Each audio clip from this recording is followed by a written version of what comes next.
So before we talk about writing the discussion section for your proposal paper, talk about what it looks like in a completed research paper where you've actually gone and collected data, analyzed those data, and have results to talk about, right? Or you'd have a results section where you're reporting statistical information, right? So in a complete paper where you have data to talk about in the previous section, you would then explain the results again, which you already talked about in the results section. Now you'd explain what you found, the pattern of results, in plain English, right? So when you're in the results section, you're talking about the mean score on this was statistically higher than the mean score on this group of scores, right? You're talking very much at the score level. You're talking about numbers and mean differences and correlations and things like that. Whereas in the discussion section, you're saying that same information, but more at kind of a construct level. So if, instead of saying there was a mean difference in scores on the BDI, in the discussion you say one group reported being less depressed than the other group, right? Or there was less depression noted in this group than that group, right? So plain English. Still professional language, but not any kind of statistical jargon in the discussion section. And you want to comment on the degree to which your hypothesis or hypotheses were supported, right? And often you're in a large study, you're doing multiple analyses, and not all of the results will fall in line with what you expect them to be. And so you talk about consistent with expectations, we found this, this, and this. However, we failed to document a relationship between this and this, or failed to find the expected difference between this group and this group on this particular variable, right? So you talk about, again, restating the pattern of results here, but relating it to what you expected to happen, okay?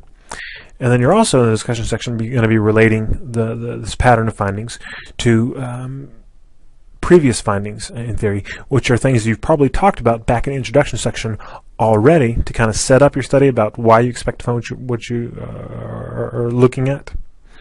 But now you say, we found this, and this is consistent with so-and-so's. It's different than so-and-so study, and the reason we got different findings is this. We're looking at different people, we're measuring it a different way, they were just wrong, whatever it is. You explain any kind of discrepancies with previous research or discrepancies with theory.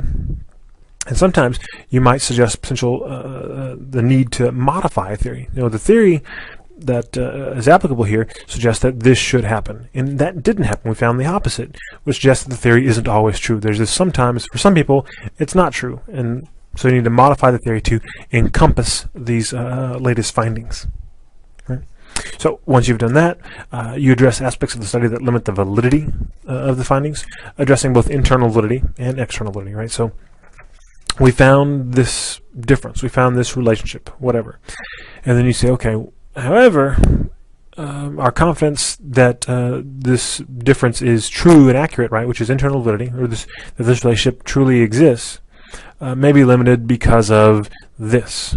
And usually it's not something that you did on purpose, and it's not just a mistake. You mean, oh, we really screwed this up, but something where because of limited resources you weren't able to do. So you didn't have enough money to have enough participants, or it might be just some limitations in the field of knowledge you're looking at, where we think this study documents this thing affects this other thing, but the measure we use to measure the dependent variable has unknown psychometric properties, because there are no existing measures with good psychometric properties to measure this variable. It's something that's very hard to measure, maybe, right? So some reasons why, okay, we think we found this, but reasons we might be wrong, and here they are, right? And then for external validity, we think we found this, and we think it's true, but it might not be true for everybody, or for people whose experiences are different from those exactly in this study, and here's why, right?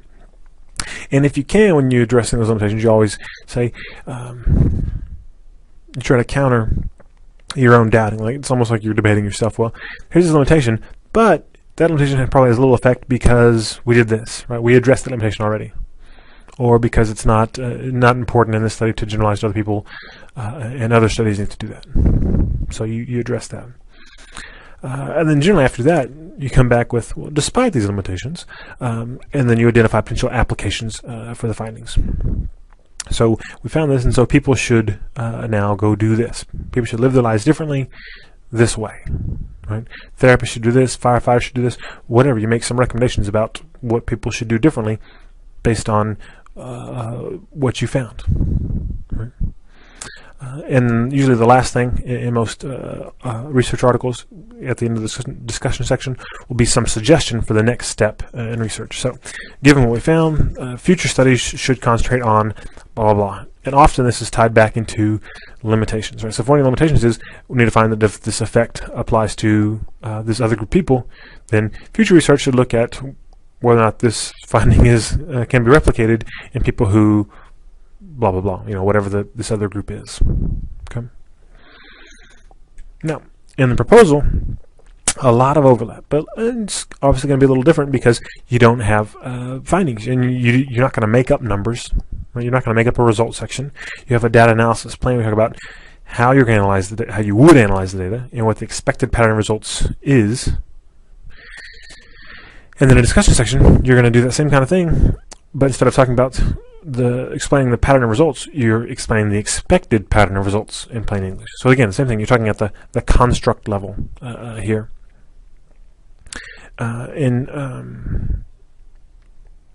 Because you're talking about it's expected that blah, blah, blah, you don't have to relate it to your hypothesis, because by saying it's expected, we know it's your hypothesis. But you do need to relate it back to kind of the reasons for the expectation, which is usually theory and research. And you don't have to spend a whole lot of time on this, because you've done this already in instruction. You've set up these arguments for why you expect to find what you expect to find. So in the discussion being, it's expected that this A will be related to B. This expectation is based on this would be consistent with so-and-so's theory of blah, blah, or this would be consistent with so-and-so's findings that blah, blah, blah, whatever somebody else found that lends support or credence to your expectations, right? So you kind of briefly reference that. You don't have to go into detail about this theory or this other study or studies that are supporting your hypothesis, but just kind of mention them again, because you've already talked about them in depth back in the introduction section. Okay, so briefly relating back to the reasons for the expectation, reasons for the hypothesis. And then in the proposal, the bulk of your stuff is going to be about limitations and implications. So in terms of limitations, two things to think about. One, the generalization of conclusions based on the expected pattern of results might be limited by. So this is basically saying, okay, imagining if I find exactly what I say I'm going to find, right? Because I've just talked about the expected pattern of findings in the previous paragraph, probably, right? It's expected that blah, blah, blah, blah. If we find this, it might not mean that this therapy is better than this therapy. Let's say you're comparing therapies. And then you talk about why that might be, right? So this is basically we're talking about kind of threats to internal validity that might limit your conclusions, the validity of your conclusions, right? So we're not able to generalize conclusions because, well, we didn't measure this exactly right or whatever. You can address all that stuff. Anything that you think is a threat to internal validity. But you can also say, well, the conclusions might not be generalizable, not because they're not accurate and true for the study, but because the people in our study are so unique, or the things they did in the study are so unique or so artificial that it won't generalize to other people or other situations, right? So now we're talking about external validity. Right? So if I find what I think I should find, it might not be true because of yada yada, or it might not be true for everyone because of yada yada, and you talk about the limitations. The one thing, when you're writing about limitations in your proposal, it's never going to be sufficient to say one limitation of a study is a small sample size. Why? Why is that a limitation? So in what way does that limit the validity or the generalization of your findings? You have to talk about why. And generally, small sample size limits the power to find an effect or relationship, and it also limits the external validity. So it limits your ability to generalize to other people. So you have to spell that out. Why is something a limitation? Not just say, oh, it is a limitation. You have to clarify the logic behind why, what limits does it set, right? Okay. Second thing, so now first we talked about kind of if we find what we expect to find. It might not mean what we say it means. Here's why. The second thing is we might not find the expected pattern results. Right? We've talked about what that expected pattern is. However, we may not find it, even if it's true. This is kind of, we just always assume that we're right. Right? And the proposal, you say, well, you know, I'm proposing that this therapy will be superior to this one.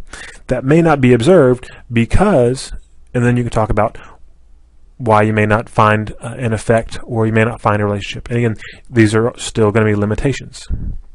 And you can talk about what it is that either part of your design or what participants might do or what experimenters might do during the course of the study that would prevent you from realizing a statistically significant effect or relationship. Just don't use the terms statistically significant in the discussion section. Okay, so after you've addressed the limitations, you want to address the implications and applications, potential ones, of your findings, right? So, and generally this is again where you go, despite the limitations, and here's where you go back to, swing the pendulum back to, if we find what we expect to find. So if the expected pattern of findings is observed, then people should do this, right? Doctors should start doing this instead of this. Parents should do this instead of this. Right? And it's all based on your expected pattern of findings. Okay. And then